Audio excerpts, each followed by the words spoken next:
isang pamilya, pagkukulang kayo ng pananampalataya sa Diyos, pagsunod sa Kanyang aral, maaaring lumitaw lahat ng problema. Ang binding power para sa isang pamilya, yung pagsunod sa Diyos.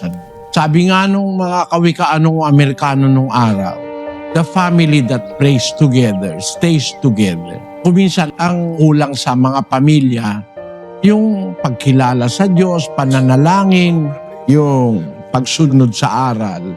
Kasi ang pang-ayos ng buhay natin, yung aral ng Diyos, mga salita ng Diyos, para sa pamilya, para sa ama, ina, anak, magkakapatid, yun ang pinakagiya yung salita ng Diyos.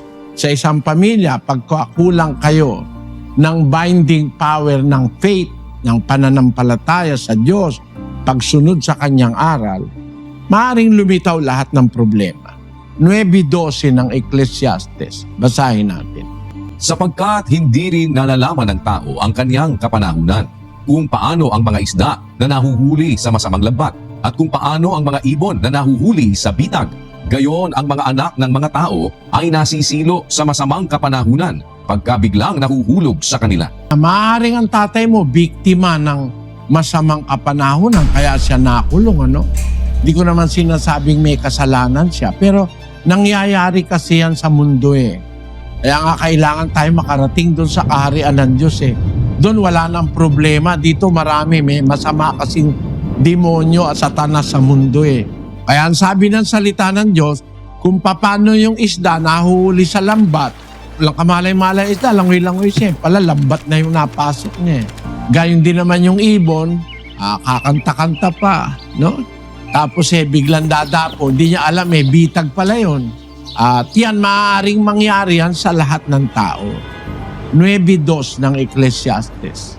Lahat ng mga bagay ay nagsisidating na para-para sa lahat. May isang pangyayari sa matuwid at sa masama, sa mabuti at sa malinis, at sa marumi, sa kanyang naghahain at sa kanyang hindi naghahain. Kung paano ang mabuti, gayon ang makasalanan, at ang sumusumpa gaya ng natatakot sa sumpa.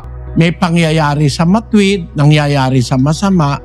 May pangyayari sa masama, nangyayari sa matuwid, sa mabuti, sa malinis, sa marumi, etc. Equally things come sa mga tao sa lupa. Kasi hindi naman talaga itong lupa ang inintensyon ng Diyos na maging permanent nating dwelling. Ang gusto ng Diyos, mamuhay tayo kasama niya dun sa kanyang kaharian. Kaya dito sa lupa, inihahanda tayo ng Diyos na maging mabubuti para makarating tayo dun sa buhay na ipinangako ng Diyos sa atin. Kaya kung nakakasalubong tayo rito ng mga problema, huwag ka lang mawawalan ng tiwala sa Diyos, kapatid. Marami na kaming nakitang ganyang kabutihan na pagka nagtitiwala ka sa Diyos, nagagawa ng Diyos ng paraan na malutas ang mga problema, maaaring mabuo uli kahit ang isang nasirang pamilya. Ang kulang lang, kapatid, pagkilala sa Diyos, pakikinig ng aral at pananalangin. Matuto kang tumawag sa Diyos, manalangin, hikayatin mo yung iyong mga kapwa sa pamilya mo na kumilala rin sa aral ng Diyos. Thank you for watching. Don't forget to CSR, comment, share, and react.